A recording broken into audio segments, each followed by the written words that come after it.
Hey everybody, and welcome back to the Acreless Homestead. My name is Hannah, and today I'm going to show you 3 different ways that you can preserve your eggs while your girls are laying a ton of eggs so that you can use them later when in the fall they're starting to taper off their egg production. Since summer is already a crazy time for us, I really like to focus on preserving eggs in a way that's fast and simple without a lot of prep work. I'll start with the absolute simplest way to preserve eggs, and that's simply putting them in the fridge. Freshly laid eggs have a natural protective coating called the bloom or the cuticle, which protects the egg. This is the reason that fresh, unwashed eggs can be stored at room temperature for weeks. When stored in the fridge, though, those same eggs can last from 3 to 5 months. Obviously, you'd want to select eggs for this method that are relatively clean already. I've also heard that you should store the pointy side down, which suspends the yolk in a natural position and may help to ensure better quality over time. I'm not 100% sure that there's any truth to that, but it doesn't hurt to just flip them. Always date the carton that you store them in and rotate them out so you use the oldest eggs first. I don't normally use these eggs for fresh eating, but they're great for baking and even quiches. If any of the eggs in the fridge start to reach that 5-month mark and we haven't gotten to them yet, I'll freeze dry them in the interest of not letting them go to waste. Honestly, I'm not likely to use freeze-dried eggs if I have any in the fridge or even on the counter that are fresh to use, but this makes a nice insurance policy. Start by washing all the eggs and cracking them into a blender.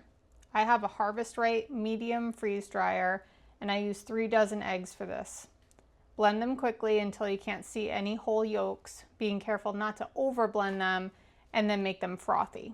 Usually I would pre-freeze trays in the freezer for a day, but the liquids I find it easier to pour right into the trays in the machine and then set some extra freeze time to ensure they're frozen before the drying process starts. Set the freeze dryer to 125 degrees with a 12-hour extra dry time.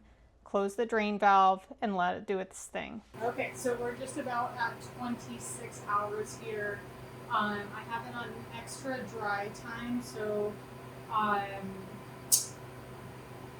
want to check though how dry it is already, and the way that you do that is I'm going to take each one out, I'm going to weigh it, write down the weight, and then put it back in for 2 hours. If it's the difference between the two weights after I weigh it after 2 hours is less than like a gram or less, then it's dry. It's not getting any drier. If it's more, then it just needs some more time.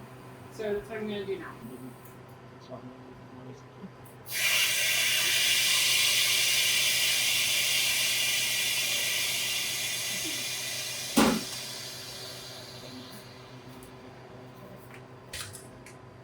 So one thing that I can tell is just by putting my hand on the bottom here, it's warm rather than cold. So that's a really good indicator that this is mostly dry, but I am going to weigh it first and just make sure the difference is not more than a gram in 2 hours. But yeah, this looks very, very dry to me, which is a great sign. I'm going to weigh it with the tray and all, just because the weight is going to be the same. It's still going to have the tray afterwards. So I'm going to say these are eggs. Again, warm and dry, but just to be sure. Okay. And then I'll close this back up and select more dry time. Closing the vent, drain valve. And then I'm going to dry for 2 more hours. We'll come back and see if it's fully dry by then. After 2 hours, I re-weighed all the trays and they were exactly the same weight.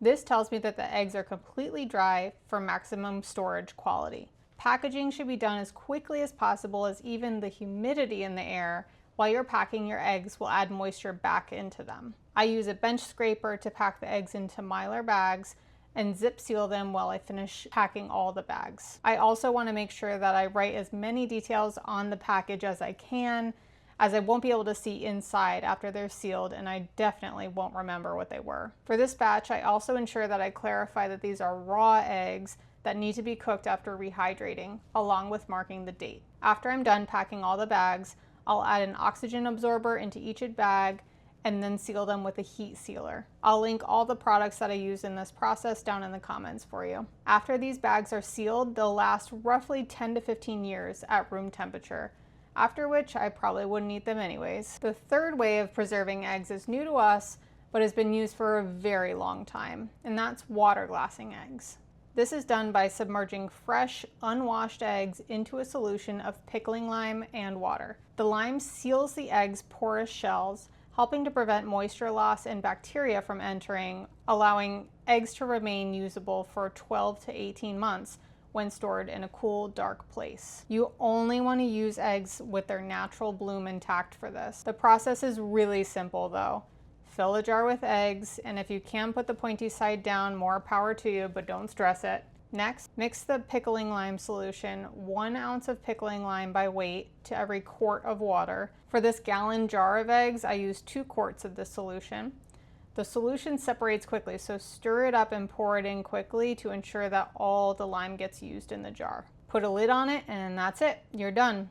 It doesn't need to be vacuum sealed or anything, just put it on a shelf in a cool, dark place. And this last one isn't really a long-term storage preservation method, but I threw it in there because they're so fun to experiment with. Pickled eggs are another quick and easy way to preserve eggs while your girls are laying a lot. All you need to do is hard boil and peel the eggs, pour over a hot vinegar-based brine solution with whatever spices you like, and refrigerate them. This year I made a bread and butter version, a beet version, and a cowboy candy version. They make a great high protein snack or addition to a charcuterie board. In the fridge, they're best eaten within about 2 to 3 months. One of the best parts of having backyard chickens, besides access to fresh eggs, is the challenge of learning how to enjoy them all year long. I hope one of these methods helps you preserve your own harvest. If it did, let me know in the comments. Which preservation method are you going to try first? Don't forget to like, subscribe, and turn on notifications if you'd like to follow along as we make the most of the space we have. Thanks for watching, and I'll see you in the next video.